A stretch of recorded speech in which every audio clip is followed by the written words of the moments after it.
Agora vou ler o capítulo Lei Seca do JJ, Tribunal de Justiça de São Paulo, do título 10 das citações e intimações. Capítulo 1. Eu vou vendo aqui, começa do artigo 351, 352, 353, 354, 355, 356, 357, 358, 359, 360, 361, 362, 363. Até agora tá as mesmas coisinhas. 364, 365, 366, 367, 368 e 369. Parece que o 369 tem uma mudada.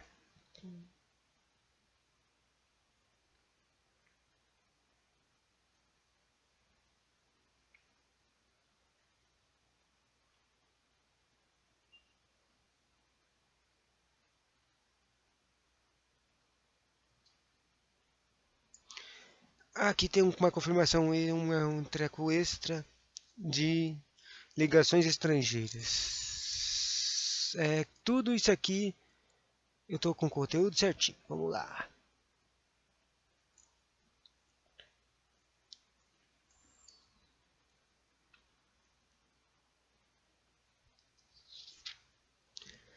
Até estou pensando em ler ao contrário. Não, mas vamos lá. Ordem certa. O capítulo dos intimações e coisinhas. E das citações. Título X das citações e intimações. Capítulo 1 das citações, no artigo 351, ele é citado. A citação inicial. Volta.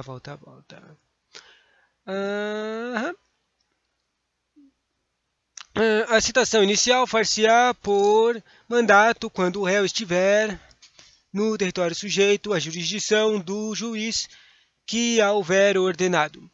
Artigo 358, o mandato de citação indicará o nome do juiz, o nome do querelente nas ações iniciais por queixa, o nome do réu ou, por desconhecido, os seus sinais característicos. Quarto, a residência do réu, se for conhecida. 5. O fim de que é feita a citação, o juízo ou o lugar, o dia e a hora em que o réu deverá comparecer, e a subscrição do escrivão e a rúbrica do juiz. Artigo 353. Quando o réu estiver fora do território da jurisdição do juiz, processante será citado mediante precatória. Olha aí, a precatória é um tipo de anúncio. Artigo 304, a precatória. Olha aqui. Caras não marcam quando é coisa diferente da artigo aqui no meu livrinho. Então eu não sabia que tinha umas informações interessantes aqui. Saca só. A citação é o meio pelo qual o juiz leva ao conhecimento do acusado a notícia de existência de um processo, sendo que deverá comparecer em juízo no dia em que a hora é designada a fim de ser interrogado, ou seja, a cartinha de aviso. Convém ressaltar que o acusado será citado mediante mandato também, uma ordem oficial, desde que esteja dentro do território sujeito à jurisdição, espaço territorial de competência do juiz, que tenha determinado a respectiva ordem. Citação nada mais é do que o chamamento processual, sendo que, uma vez citado, não há mais que se falar em citação, mas só intimação. Artigo 352. O mandato da citação indicará o nome do juiz, que eu já tinha lido, tá? O nome do querente, Eu queria que eles marcassem bonitinho aqui quando tem coisinhas, informações extras aqui. Artigo 353. Quando o réu estiver fora do território da jurisdição do juiz processante, será citado mediante precatório. Aqui informação extra. Isso implica dizer que o réu tem residência ou domicílio em lugar não compreendido pela jurisdição do juiz, daí a necessidade de citá-lo mediante precatório, que tem caráter itinerante, podendo ser expedido para qualquer lugar do território nacional. Agora o artigo 354, ele tem 4 incisos. A precatória indicará, primeiro, o juiz deprecado e o juiz deprecante. 2 a 7 da jurisdição. A precatória tem que ter a sede da jurisdição de um a outro. A precatória tem que ter o fim para que é feita a citação, com todas as especificações. E a precatória tem que ter o juízo ou o lugar, o dia e a hora em que o réu deverá comparecer. Nas informações extras que eu tenho aqui, tem que ter, simplificando, são 4 coisas: um destinatário e remetente, a cidade de um e de outro. O precatório deve sair instruída de origem sem tendo a cópia da inicial, queixa ou denúncia, bem como as principais peças do inquérito policial, como finalidade de empreender ao juiz desprecado destinatário todas as informações acerca do processo para que possa interrogar o réu. E quarto, um referido pormenor deverá ter inserido pelo deprecado, pois o deprecante remetente não tem como mencionar o juízo em que o precataria. Confuso. Será distribuída, nem tampouco o dia e a hora em que será marcado o interrogatório. Interessante. Próximo, 355. A precatória será devolvida ao juiz deprecante, independentemente de traslado. Depois de lançado cumpra-se e de feita a citação por mandato do juiz deprecado. Súmula 1. Verificado que o réu se encontra em território sujeito à jurisdição de outro juiz, a este remeterá ao juiz deprecado os autos para efetivação da diligência, desde que haja tempo para fazer-se a citação.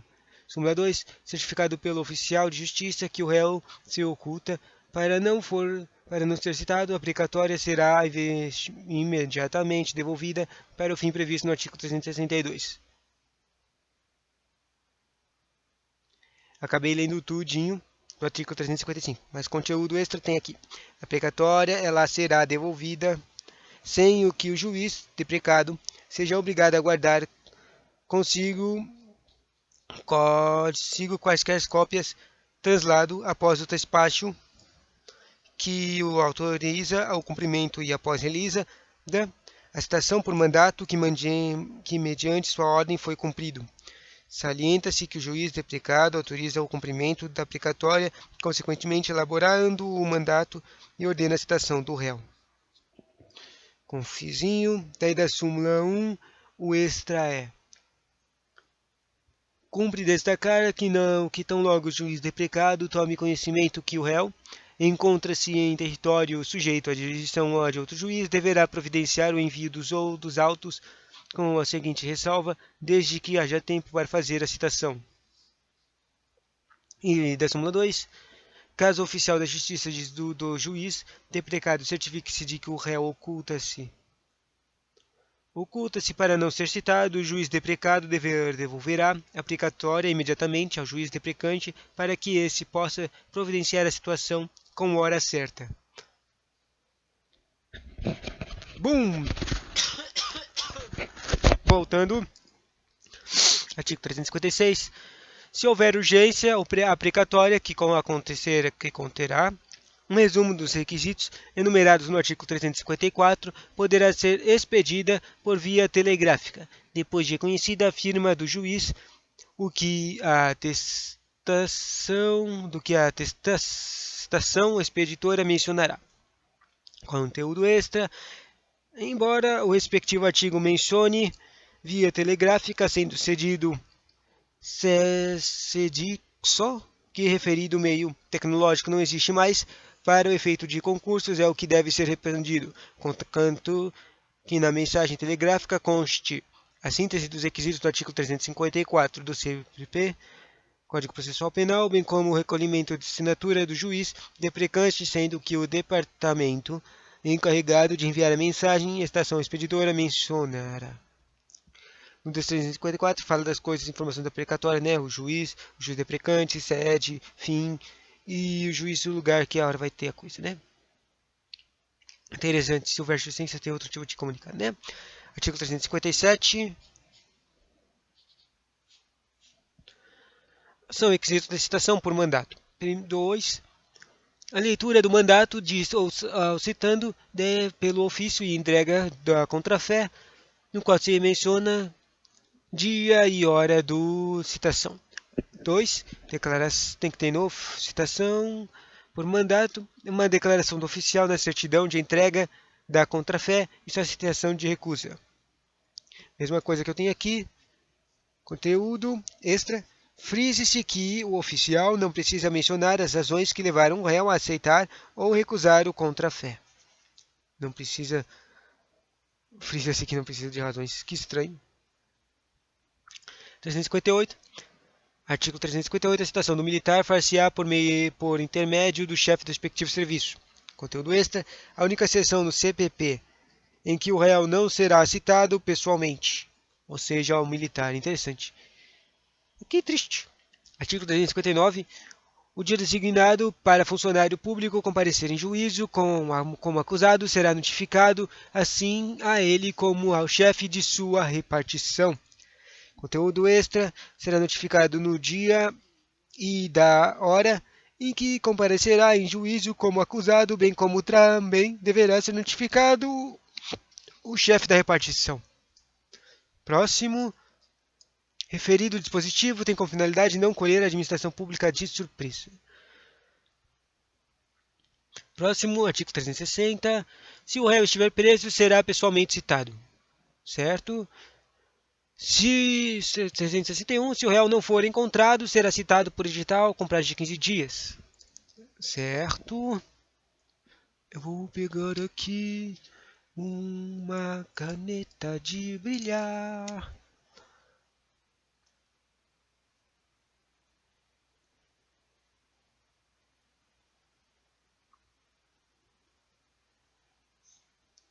Que difícil brincar aqui.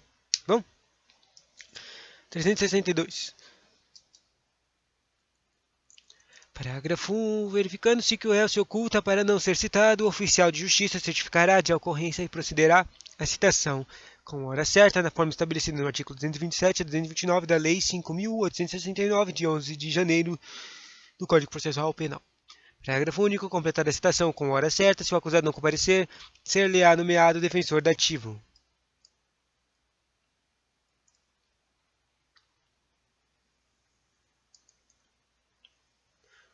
Interessante. Mesma coisa que eu tenho aqui. Agora o terceiro, o artigo 363, que tem mais conteúdos aqui revogados. Vamos ver se ainda continua a mesma coisa que eu tenho no meu livro. O processo terá completada a sua formação quando realizada a citação do acusado. Um revogado, dois revogado, súmula 1, não revogada. Não sendo encontrado o acusado, será procedida a situação por edital. Não sendo encontrado por edital. Interessante. 2 revogada, 3 revogada, certo, certo. 4. Comparecendo o acusado citado por edital. Em qualquer tempo, o processo observará o disposto nos artigos 354, 394 e seguintes deste código. É a mesma coisinha que está aqui, certo? Artigo 364. No caso do artigo anterior, número 1, o prazo será fixado pelo juiz no prazo entre 15 dias e 90 dias, de acordo com as circunstâncias, e no caso do número 2, o prazo será de 30 dias. No caso do artigo anterior, número 1 e 2, o problema é que o número 1 e 2 foi revogado. Então eu nem entendo o que isso aqui quer. Vamos tentar entender. O processo terá completado essa formação quando realizada a citação do acusado. Ou seja, um processo começou, uma formação. Daí citou o ato acusado, começa. Daí, tá, só isso. Imagina, tira duas. Não sendo encontrado o acusado, será procedida a citação por edital. Ou seja, não encontrou o acusado, então não começou o processo ainda. Mas se eles não encontrarem, eles fazem um edital e daí começa o processo normalmente. Daí, súmula 4, comparando o acusado citado por edital, em qualquer tempo o processo observará o disposto no artigo 394, seguintes desse edital. Ou seja, isso aqui. O tempo que está falando aqui vai estar marcado no 394. Só não sei se ele é um artigo que cai na prova. Vamos lá. Daí tem esses prazos aqui de 15 a 90 dias e 30 dias. Artigo 365. Parece que está tudo a mesma coisa. O edital de citação indicará o nome do juiz que irá determinar o nome do réu, ou, se não for conhecido, os seus sinais característicos, bem como sua residência e profissão se constarem do processo. Edital de citação. Onde é que eu estava? Terceira coisa, o edital de citação indicará o fim que é feita a citação, o juízo e o dia e a hora e o lugar em que o réu deverá comparecer. E 5. O prazo que será contado do dia da publicação do edital na empresa, se houver, ou da sua afixação. Parágrafo único. O edital será fixado à porta do edital onde funcionar o juízo e será publicado pela imprensa, onde houver, devendo a fixação por ser certificada pelo oficial que a tiver feito e a publicação provada por exemplar no jornal ou certidão do escrivão, da qual consta a página do jornal com a data da publicação.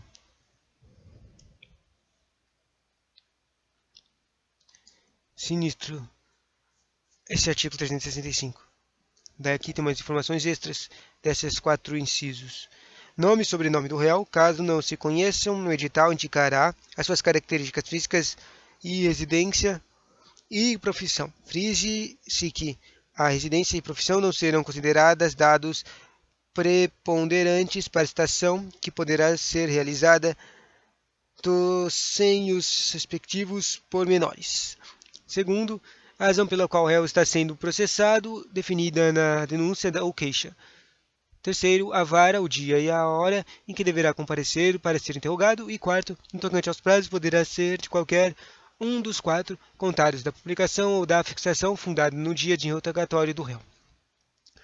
Artigo 366. Se o acusado citado por edital não comparecer, nem constituir advogado, ficarão suspensos o processo e o curso do prazo prescricional, podendo o juiz determinar a produção antecipada das provas consideradas urgentes e, se for o caso, decretar prisão preventiva nos termos dispostos no artigo 312.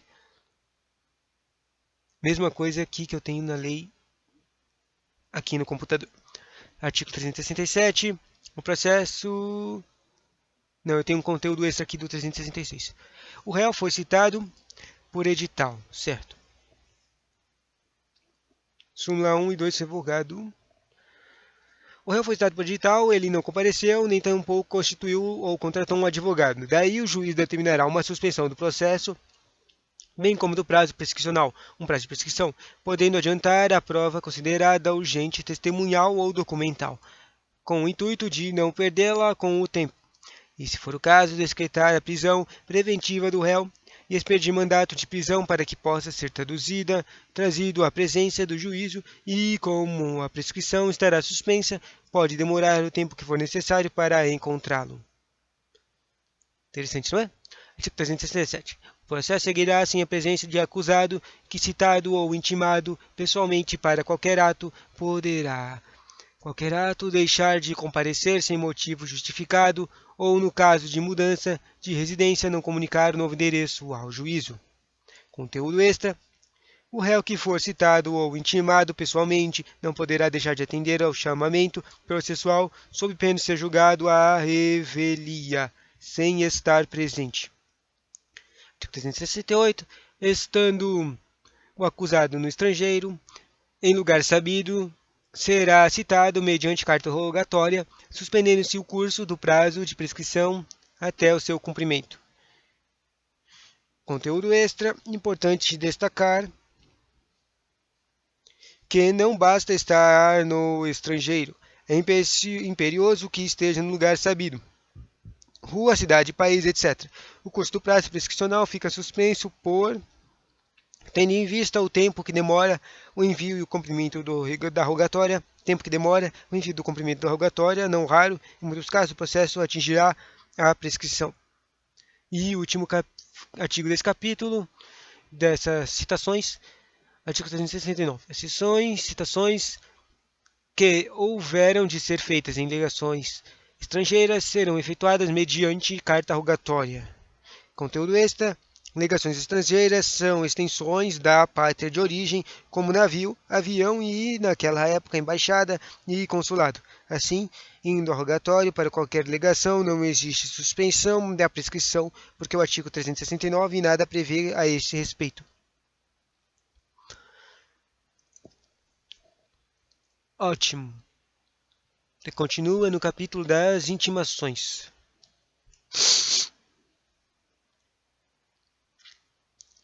Capítulo das intimações, continuando aqui mesmo. Nas intimações dos acusados, das testemunhas e demais pessoas que devam tomar conhecimento de qualquer ato, será observado no que for aplicável, disposto no capítulo anterior. Mesma coisa. Súmula 1. Conteúdo extra. Eu gosto quando tem conteúdo extra no meu livro. Tudo que foi observado no tocante às citações terá também aproveitado para as intimações. Exemplo, mandato, precatório, edital, cartagatório, funcionário público, militar, todas essas coisinhas. Súmula 1. A intimação do defensor constituído do advogado, do querelente e do assistente far-se-á por publicação no órgão incumbido de publicidade dos atos judiciais da comarca, incluindo sob pena de nulidade o nome do acusado. Conteúdo extra. O defensor constituído significa aquele que foi contratado advogado do querelente e aquele que articulou a queixa nos crimes de ação penal privada. Assistente é o advogado contratado pela vítima ou pelo seu representante legal com a finalidade de trabalhar junto com o Ministério Público e, com isso, fortalecer a acusação. Súmula 2. Caso não haja órgão de publicação dos atos judiciais na comarca, a intimação far-se-á diretamente pelo escrivão, por mandato ou via postal, com comprovante de recebimento ou por qualquer outro meio idôneo. Certo? Conteúdo extra. Quando não houver imprensa oficial na comarca em que o réu estiver sendo processado, a intimação dirigida ao defensor constituído ou advogado do querelente e ao assistente será feito da seguinte forma: diretamente pelo escrivão, mandato ou via postal com comprovante de recebimento de qualquer meio idôneo ou qualquer meio idôneo ilícito. No artigo súmula 3, a intimação pessoal feita pelo escrivão dispensará a aplicação do que alude o súmula 1. Extra, convém destacar que o escrivão só poderá intimar o defensor constituído, o advogado do querelente e o assistente. Isso ocorrerá quando qualquer um deles estiver presente no cartório. Nesse passo, o escrivão, aproveitando a oportunidade, realizará a intimação, não sendo mais necessário publicá-la pela imprensa. Súmula 4. A intimação do Ministério Público e do defensor nomeado será pessoal. Certo? Próximo, artigo 375, será admissível a intimação por despacho da petição em que for requerido observado o disposto no artigo 357. Conteúdo extra. Primeiro, temos que o despacho é sempre realizado por aquele que dispõe de poder jurisdicional, ou seja, o juiz. O despacho é feito pelo juiz. E segundo, só as partes poderão fazer petição nos autos Ministério Público e Defensor. Pois bem, imaginemos que o defensor, ao invés de colocar a petição no protocolo, resolva despachá-la diretamente com o juiz.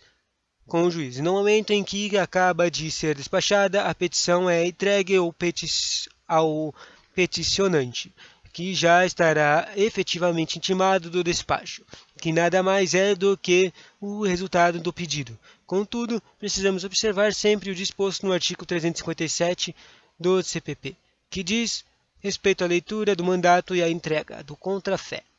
A indicação do artigo apontado tem a finalidade de fazer o juiz pedir que o oficial leia o despacho.